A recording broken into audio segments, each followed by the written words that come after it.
Bonjour, bienvenue dans ce bilan culture décembre 2023. Ce type de vidéo diffère pas mal de ce que je fais d'habitude, mais soyons honnêtes, quand on coud, on a toute une série ou un film enfant. J'ai découvert ce concept sur la chaîne de Marion Blush, et j'avoue que j'aime beaucoup, je regarde, je crois que c'est tous les mois qu'elle sort une vidéo, et finalement quand on se retrouve à scroller sur Netflix, sur Prime, sur Disney, peu importe la plateforme que vous utilisez, on se retrouve tous à un moment donné à pas savoir quoi regarder, et en fait je trouve ce concept assez sympa pour vous donner peut-être des idées, des choses qui vous inspirent, des choses qui ne vous inspirent pas du tout, pour vous faire gagner du temps quand vous cherchez du contenu.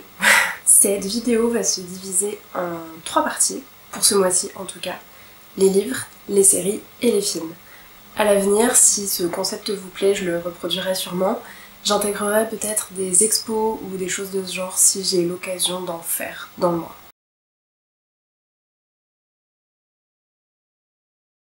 Ce mois-ci, j'ai regardé la saison 5 de Good Doctor. Good Doctor, si vous ne connaissez pas, ça suit le personnage de Sean Murphy, j'ai oublié son prénom, qui est en fait un étudiant en médecine qui commence son internat. Et sa particularité, c'est qu'il est atteint d'autisme. Sean Murphy est joué par Freddie Highmore, que tout le monde connaît, je pense. Si vous êtes à peu près de ma génération, vous avez dû le découvrir dans Arthur et les Minimoys. Mais je l'avais beaucoup aimé aussi dans Bates Motel. Je trouve justement que c'est un super acteur, aussi bien pour jouer Norman Bates que un médecin autiste. Il est très très bon quel que soit le rôle qu'il joue. L'histoire, elle mérite d'être originale, pour le coup. Après, ça reste une série médicale, comme on en connaît plein. C'est le même principe, à chaque épisode, vous avez de nouveaux patients, avec de nouveaux scénarios, et on suit en parallèle la vie privée des personnages, les médecins en l'occurrence. Je ne vais pas vous spoiler la saison, mais pour faire simple, je trouve qu'on tourne en rond. Je pense que j'arrive à la fin. J'ai regardé toutes les saisons d'affilée parce que j'ai commencé il y a pas longtemps. Et je crois que j'en ai marre, en fait, tout simplement. Cette saison, c'était celle de trop. D'ailleurs, je l'ai regardée avec Alexis et lui a décroché au milieu de la saison 4, je pense. Parce qu'on tournait en rond, parce que les scénarios sont toujours les mêmes. C'est pas un gros spoiler hein, quand je vous dis ça, mais en fait, au départ, le patient arrive, il a une maladie inconnue, un truc qu'on met du temps à diagnostiquer, et puis il n'y a pas de solution finalement, c'est comme ça. Et puis tout d'un coup, par miracle, hop, on a la solution magique, comme si tous ces médecins très talentueux n'y avaient pas pensé. Et puis surtout, c'est toujours les internes en fait qui trouvent les solutions. Et dans la réalité, je ne dis pas, c'est bien sûr que les internes ont un œil nouveau, etc. Mais en réalité, il faut quand même se rendre à l'évidence. S'il y a des médecins qui sont plus expérimentés, il y a de fortes chances qu'ils aient pensé à ces solutions avant vous. Je pensais d'ailleurs que c'était la dernière saison, vu comme le dernier épisode je vais pas dire se terminer parce que justement il se termine sur un cliffhanger, mais vu la façon dont il se déroulait, on a quand même... Encore une fois, je vais pas vous raconter ce qui se passe, mais... Voilà, on arrive à un aboutissement, il y a même une scène où c'est un petit peu le bilan sur tout ce qui s'est passé sur les 5 saisons précédentes. Je pensais vraiment qu'on arrivait à la fin, et en réalité non. Alors j'ai regardé, je sais plus, je crois qu'il y a 7 saisons en tout. Donc en réalité il y en a d'autres qui sont pas encore sur Netflix. Est-ce que je les regarderai? Je ne sais pas. Pas dans l'immédiat, ça c'est certain, et puis de toute façon elles sont pas sur Netflix, mais même dans le futur. Peut-être qu'après une certaine pause, je reprendrai. Mais j'avoue que pour moi la série est arrivée à bout de souffle. La série suivante c'est The Rookie, alors qui est fraîchement débarquée sur Netflix.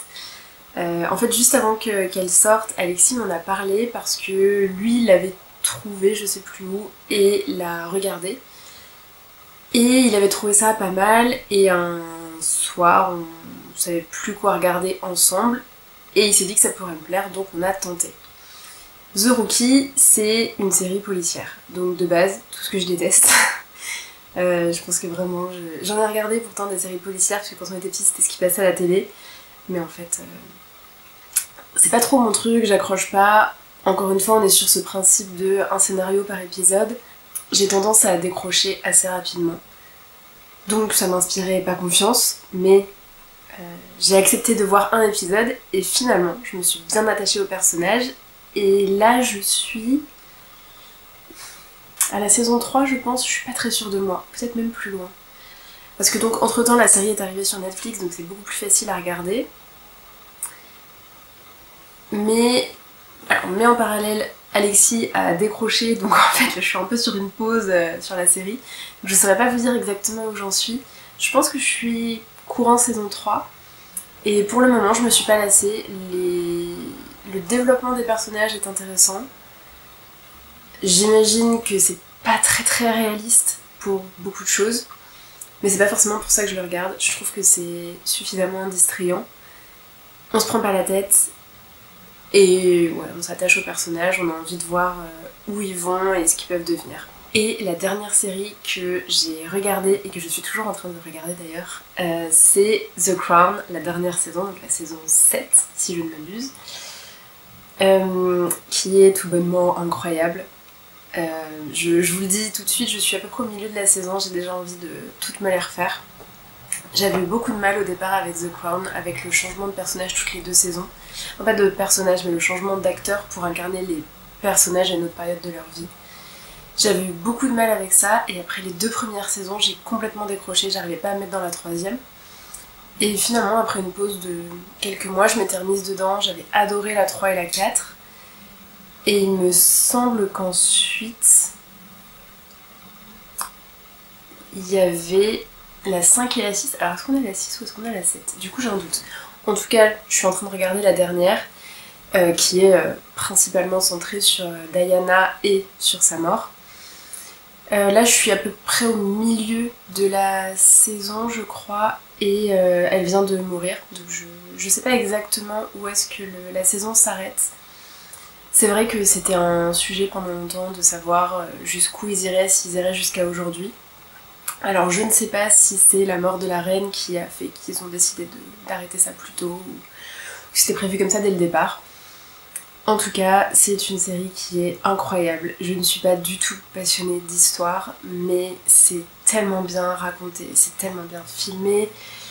Les acteurs sont incroyables, les tenues sont incroyables, les lieux, tout. Je trouve que c'est vraiment une très très belle série à regarder.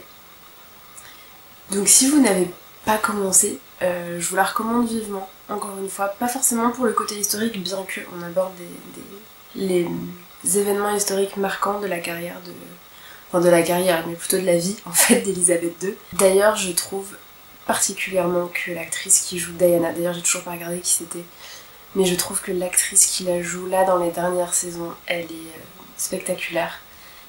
Autant dans les 2 premières saisons, donc quand Diana est jeune, c'est une actrice que j'aime pas beaucoup et j'avais eu un petit peu de mal avec ça. Là c'est vrai elle est sublime, elle a une attitude qui est folle, elle incarne vraiment Diana. Et je suis très très triste que cette série se termine, d'arriver à la fin, donc c'est pour ça que je prends aussi mon temps pour la regarder. Et celle-ci, pour le coup, je ne peux que vous la recommander. Elle demande un peu plus de concentration que celle que je vous ai mentionnée précédemment.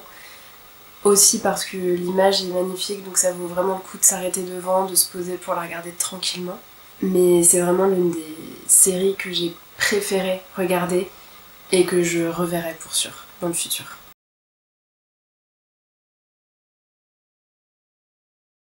On passe ensuite au film / documentaire, parce qu'il y a un documentaire par lequel je vais commencer, qui est celui sur les Beckham. Je n'aurais jamais pensé regarder ce documentaire, et d'ailleurs quand il est sorti, j'avais aucune envie de le regarder. Mais le fait est que j'en ai pas mal entendu parler, et un jour, je sais plus ce que j'étais en train de coudre, j'avais rien à regarder, je me suis dit je me mets ça en fond, ce sera très bien. Je ne connaissais pas l'histoire de Beckham, je sais que c'est un footballeur, je sais qu'il est marié à Victoria, j'ai déjà entendu parler de ses enfants, mais au-delà de ça, j'avais aucune idée de son histoire, et je l'ai trouvé très bien raconté, si bien que ça m'a intéressée, alors que j'ai vraiment aucun intérêt pour le football, vraiment aucun. Je ne suis pas non plus passionnée par le personnage de David Beckham en lui-même, mais l'histoire est intéressante. On voit notamment, c'est vrai que moi ça m'a beaucoup marqué, on retrouve cette époque qu'on a un peu oubliée avec les paparazzis qui étaient complètement déchaînés vis-à-vis des célébrités parce qu'à l'époque il n'y avait pas les réseaux sociaux, on n'était pas... j'allais dire aussi proche des célébrités, on l'est pas plus aujourd'hui, parce qu'aujourd'hui les célébrités peuvent s'exprimer elles-mêmes sur tout ce qu'elles veulent sur leur réseau. On a beaucoup plus accès à leur vie privée aussi, alors ils partagent plus ou moins de choses, mais en tout cas on a l'impression d'avoir accès à leur intimité via les réseaux, même si c'est plus ou moins le cas selon les personnes. Mais c'est vrai qu'avant on n'avait pas accès à ça, et sans les paparazzis on ne voyait pas le quotidien des célébrités. Et c'est vrai que l'engouement des paparazzis à l'époque était complètement différent d'aujourd'hui. Ce qui est assez drôle parce que je suis en train de réaliser que dans la série The Crown c'est exactement ce qui se passe pour la mort de Diana. Et c'est assez dingue en fait de se replonger là-dedans et de se rendre compte de comment c'était avant. C'est pourtant une époque que j'ai connue, mais en fait que j'ai oubliée tout bonnement, parce que c'est beaucoup moins d'actualité aujourd'hui, j'ai l'impression en tout cas. Mais c'est assez intéressant de regarder ce documentaire pour comprendre aussi ce que ça fait d'être à leur place, d'humaniser ces personnes et de se rendre compte que ce sont des personnes avant tout, et que personne ne mérite l'acharnement médiatique tel que celui que Beckham a pu connaître. Et je pense que ça permet aussi de remettre un petit peu les choses en perspective. En tout cas, j'ai trouvé que l'approche, la manière dont c'est raconté, dont c'est filmé est très intéressante. Et si vous avez l'occasion, pourquoi pas y jeter un œil. Le film suivant, c'est The Secret, sur Netflix, toujours. Pour lequel... Alors, je suis mitigée parce que ce n'est pas du tout ce à quoi je m'attendais. J'avais beaucoup entendu parler de ce film, mais... je sais pas pourquoi, j'avais l'image que c'était une sorte de secte. J'avais entendu je sais pas si on peut appeler ça le slogan un petit peu Dare to Dream. Et j'en ai pas mal entendu parler dans les vidéos motivation, ce genre de choses qu'on voit beaucoup sur YouTube. Et alors c'est sûrement moi qui ai mal compris, mais j'avais cru comprendre que ça ressemblait à une idéologie un peu extrémiste, d'où l'idée d'une secte. Mais du coup je me suis rendu compte que c'était pas du tout ce à quoi je m'attendais. Finalement c'est plus une romance qui traite tout bonnement de la loi de l'attraction. C'est pas mauvais, ça se regarde, c'est pas un film que je reverrai, mais c'est quelque chose d'assez positif à regarder une après-midi quand on sait pas quoi regarder d'autre. J'ai regardé très récemment, je crois que c'était avant-hier soir, Dodgeball avec Ben Stiller. Pas de mon plein gré, pour être honnête. C'est Alexis qui a voulu qu'on regarde ça, il était sûr que ça me plairait.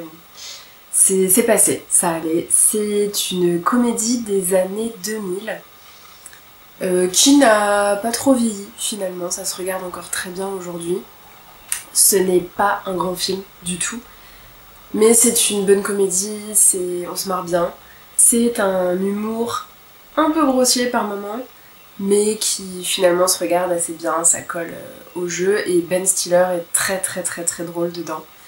Je suis pas particulièrement fan de Ben Stiller, mais j'avoue que dans ce film il est très bien. Et bon, on s'attend à la fin, il n'y a rien de très original, mais pour une comédie ça passe encore, ça se regarde. Et pour le coup, je pense que ce film-là est sur Disney+. Ce mois-ci, j'ai également re-regardé Orgueil et Préjugés avec Keira Knightley, qui est un classique, pour lequel je ne suis pas forcément fan des costumes. Je sais que dans la communauté couture, il y en a beaucoup qui sont inspirés par ce film. Moi, pas particulièrement, mais le jeu d'acteur est excellent, l'image est très belle, l'esthétique du film est très très belle. C'est un film que je regarde de temps en temps, qui est toujours assez agréable à regarder, et qui me donne surtout envie de me refaire toute la filmographie de Keira Knightley. J'ai également regardé le film No Limits sur Netflix, que je n'ai pas particulièrement apprécié.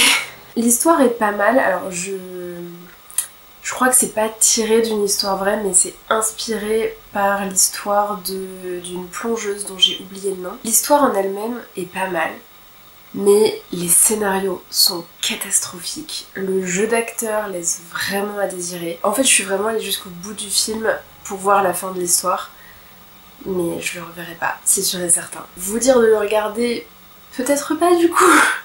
L'histoire n'est pas mauvaise, mais le reste prend le dessus et c'est bien dommage. Dernier film, et il s'agit en fait d'une série de films, ce sont les Harry Potter. J'aime beaucoup l'univers d'Harry Potter et j'avais très envie cette année au moment des fêtes de me refaire tous les films que j'ai en DVD. J'ai commencé un petit peu avant Noël avec l'idée de m'en faire un tous les soirs et puis comme ça meubler mes soirées jusqu'à Noël. La réalité c'est qu'il s'est passé plein de choses et que j'ai pas du tout eu le temps. Là je vous tourne cette vidéo, on est après Noël et j'ai regardé hier soir le 6, donc il me reste le 7 partie 1 et partie 2 à voir. Et bah, c'était très sympa à revoir, il y a quelques années que je les avais pas vus. Bon, je vous représente pas l'histoire d'Harry Potter, je pense que vraiment tout le monde la connaît. Ce que j'ai trouvé intéressant, c'est que finalement à chaque fois que je commençais un film, je me disais ah bon celui-là je l'aimais un peu moins. Et je sais pas pourquoi j'ai en tête que mon préféré c'est le tout dernier.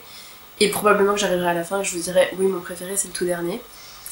Mais j'avais un petit peu perdu mon intérêt pour les premiers films. J'y allais pas à reculons mais j'étais pas forcément emballée. Je me disais juste que c'était sympa de les revoir tous d'affilée comme ça. Et finalement au fur et à mesure que je les regardais, je me disais non en fait celui-là je l'adore aussi. Ah c'est vrai qu'il se passe ça, ah il y a ci, il y a ça. Et puis bah forcément à force de les voir encore et encore, en fait on voit des détails qu'on n'avait pas vus les premières fois et on se rend compte que vraiment tout est lié, que même d'un film à l'autre en fait il y a des indices qui sont éparpillés à droite à gauche. C'était d'ailleurs très marrant, j'étais assez surprise en revoyant le premier à quel point c'est magique. Alors c'est ridicule de dire ça comme ça, mais c'est vraiment ça, je veux dire, on découvre tout l'univers Harry Potter, on découvre Poudlard, et tout est spectaculaire, merveilleux, on est ébloui à chaque scène.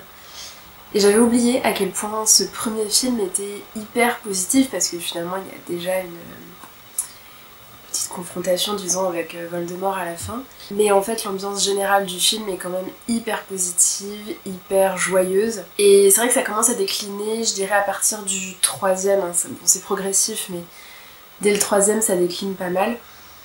Mais le 1 se démarque vraiment de tous les autres par ouais, son côté super joyeux, même par les décors, par les couleurs, par tout ça. Alors c'est bête hein, mais quand on les voit tous d'affilée on se rend compte que dans le premier il y a beaucoup de journées ensoleillées et que finalement plus on avance dans les films et moins il y en a. Donc ça caractérise bien l'ambiance globale des films. Et ça m'a rappelé aussi à quel point les musiques des films sont superbes. Il y en a quelques-unes que j'ai dans ma bibliothèque et je crois que je pourrais me refaire des bandes son des films en boucle après avoir vu les films parce que vraiment elles sont plus belles les unes que les autres. Bon, vous l'aurez compris, si vous n'avez pas vu Harry Potter, foncez. Je suis surprise de voir qu'il y a encore des gens qui n'ont pas vu Harry Potter aujourd'hui. C'est vrai que ce sont des films qui ont bercé mon enfance, je les ai tous vus au cinéma je pense.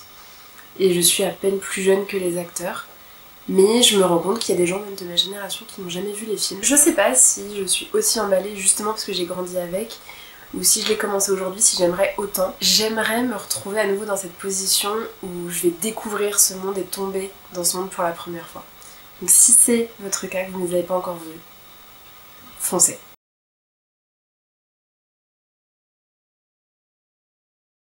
Et la dernière catégorie, ce sont les livres. Alors je n'ai pas beaucoup lu ce mois-ci, j'avais lu davantage les mois précédents.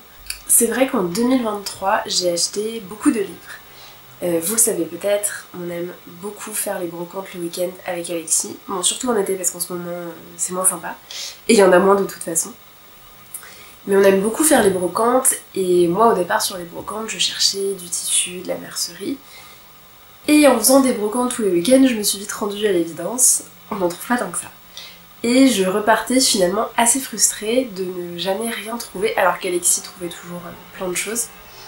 Donc je me suis dit qu'il fallait que je cherche autre chose. Et l'idée m'est venue de chercher des livres, puisque j'adore lire, et que les livres ça coûte cher, et que sincèrement, qu'est-ce qu'on s'en moque d'avoir un livre en seconde main. Donc j'ai fait un petit peu le point sur les auteurs que j'aimais bien, et je me suis mise en tête de trouver la bibliographie de Catherine Pancol, Paul Sulitzer, Marc Lévy, bon pourquoi pas, c'est pas un auteur qui me passionne, mais j'ai déjà lu un livre à lui qui était pas si mal, et on en trouve beaucoup en brocante, donc pourquoi pas. Et également Franck Tillier, Alors lui c'est pareil, j'ai lu un seul livre qui est Lucas. Il était pas mal, j'ai beaucoup aimé comment c'était écrit, même si c'est un policier, je suis pas forcément fan des policiers au départ. Mais j'ai trouvé ça pas mal et en fait je me suis rendu compte que le flic dans cette histoire, en fait c'est le personnage principal de la majorité des livres de Franck Tillier. Donc il y a vraiment toute une suite de livres. D'ailleurs moi j'ai pas du tout commencé par le premier du coup. Et je me suis dit que ce serait pas mal également de les lire, histoire d'avoir des styles de livres qui soient assez différents. J'ai donc commencé par lire la bibliographie de Catherine Pancol. Alors Catherine Pancol, je l'ai découverte en lisant Les yeux jaunes des crocodiles. Ceci dit, c'est pas tout à fait vrai, je vais y revenir. En lisant Les yeux jaunes des crocodiles que j'ai trouvé dans la boîte à livres à côté de chez moi, tout simplement. J'ai adoré ce livre, du coup j'ai racheté sur Vinted les 2 livres suivants qui sont La valse lente des tortues et Les écureuils de Central Park sont tristes le lundi, que j'ai beaucoup aimé également. J'étais très très triste d'arriver à la fin de cette histoire et de quitter ces personnages. Quelle ne fut pas ma surprise de découvrir qu'il y avait en fait 3 ou 4 autres livres qui suivaient ceux-là. Simplement, comme les titres étaient complètement différents, j'avais pas du tout compris que ça se suivait. C'est en regardant sa page Wikipédia que je m'en suis rendu compte. Donc ce sont les Muchachas 1, 2, 3. Et il y en a un autre, je crois que c'est Bon baiser de Paris, peut-être, je suis pas sûre. Je crois que ce livre fait partie de la série, j'en suis pas persuadée. J'aurais bien relu tous ces livres, sauf que j'en avais prêté à droite à gauche tellement je les ai aimés, et qu'il fallait que je les récupère. Bon, maintenant c'est chose faite, mais du coup j'ai décidé de reprendre sa bibliographie dès le début, ou en tout cas avec les premiers livres que j'avais en ma possession. J'en ai lu quelques-uns les mois précédents. J'ai été assez déçue, puisque finalement dans toute la série Les yeux jaunes des crocodiles, ce sont des livres qui sont quand même assez positifs, où les personnages partent d'une vie assez monotone, mais qui en font quelque chose, si je peux dire ça comme ça. Les livres précédents, on part de personnages monotones, et on finit plutôt dépité par ces histoires. C'est hyper négatif, le personnage va de mal en pis au fur et à mesure des histoires. Bon, je suis pas sûre d'être emballée par ces premiers livres, mais je me suis dit que bon, j'allais continuer dans ma lancée maintenant que j'ai les livres. Et ce mois-ci, j'ai commencé Les hommes cruels ne courent pas les rues. Alors, c'est un titre qui est très accrocheur, et je vous disais que donc Les yeux jaunes des crocodiles n'était visiblement pas le premier livre que j'ai lu, parce que en lisant Les hommes cruels ne courent pas les rues, je me rends compte que j'ai déjà lu cette histoire. Alors je trouve ça très perturbant parce qu'avec un titre pareil, je me dis que je m'en serais souvenu, mais en fait je dois me rendre à l'évidence, je connais, à chaque fois que je lis quelque chose, je me dis ah oui mais ça je le savais, ça je le savais, ça je le savais. Malgré tout, je ne me souviens plus du reste de l'histoire. Au départ je me suis dit peut-être qu'il a été adapté au cinéma et donc j'ai vu le film, mais non. J'ai apparemment déjà lu ce livre, mais vu que je m'en souviens pas, je vais le relire. Mais ça m'emballe pas. Comme j'ai l'impression de connaître l'histoire, j'arrive pas vraiment à me mettre dedans, du coup ça traîne, ça traîne. Je vais vous parler juste après d'un autre livre que j'ai lu précédemment, donc pas du tout cet auteur, qui pour le coup m'a emballé, que j'ai lu hyper vite. Là j'avoue que celui-ci, ça doit faire 3 semaines que je suis dessus, et j'ai un peu délaissé mes lectures au profit des séries comme The Crown, parce que je suis moins dedans. Donc je vais essayer de m'y remettre. Et peut-être qu'après celui-ci, je changerai d'auteur, histoire de passer à un univers un petit peu différent. Et l'autre livre que j'ai lu ce mois-ci, c'est Midnight Library de Matt Haig. Alors je suis pas sûre du tout que ça se prononce comme ça, vous me pardonnerez. C'est un livre dont j'ai beaucoup entendu parler, qui était sur ma wishlist depuis longtemps. Et je vous en parlais dans une vidéo précédente, j'avais des chèques culture à utiliser avant la fin du mois d'octobre.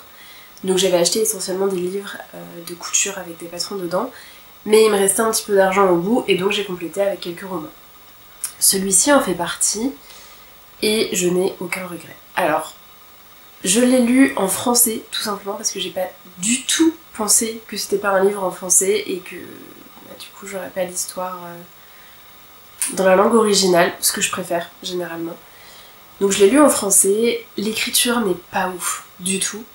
Alors, est-ce que c'est la traduction ou est-ce que dans le livre de base, c'est comme ça? Je saurais pas vous dire. Donc, peut-être si vous le lisez, privilégiez la version originale.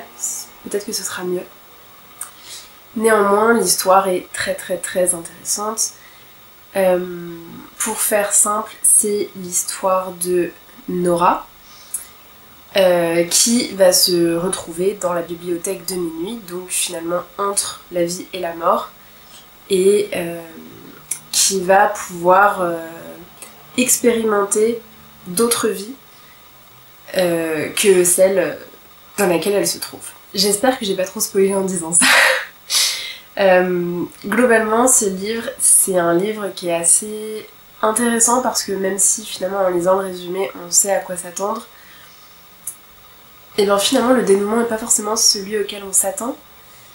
Et c'est un livre qui fait réfléchir au-delà du dénouement. Pendant tout le livre, on réfléchit, on se met à la place du personnage, on la voit vivre ses différentes vies et on s'imagine à sa place. On repense à tous les regrets que nous aussi on a et les choses qu'on aurait aimé faire différemment. Finalement, ce livre vous montre un peu que les regrets ne servent pas à grand chose. J'essaie vraiment de pas vous spoiler, de pas trop en dire pour que ce soit quand même agréable à lire.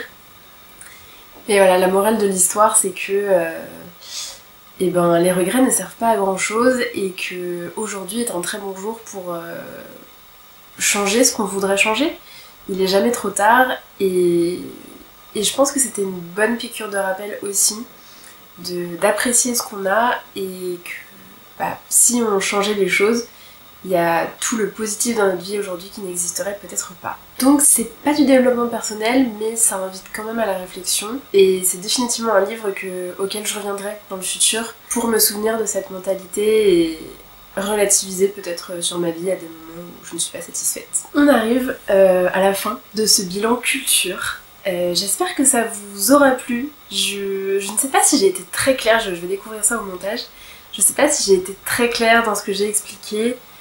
J'ai essayé Alors je vous ai pas forcément raconté les histoires à chaque fois parce que j'ai mentionné pas mal de titres qui sont assez connus et je voyais pas la nécessité de revenir dessus. Maintenant je sais pas, dites-moi si vous préféreriez justement que j'intègre un petit peu le synopsis à chaque fois. J'espère vous avoir donné des idées, de choses à regarder, de choses à lire ou au contraire vous avoir éclairé sur des titres qui ne vous correspondraient peut-être pas. Je vais clôturer cette vidéo ici. Je ne sais pas si je vous retrouverai pour un bilan culture du mois de janvier. Tout va dépendre de si cette vidéo vous plaît, si elle fonctionne, si je vois qu'il y a des interactions dessus. Donc n'hésitez pas, si c'est le cas, à me le faire savoir. Et puis sinon, je vous retrouve prochainement pour une vidéo couture. Ciao!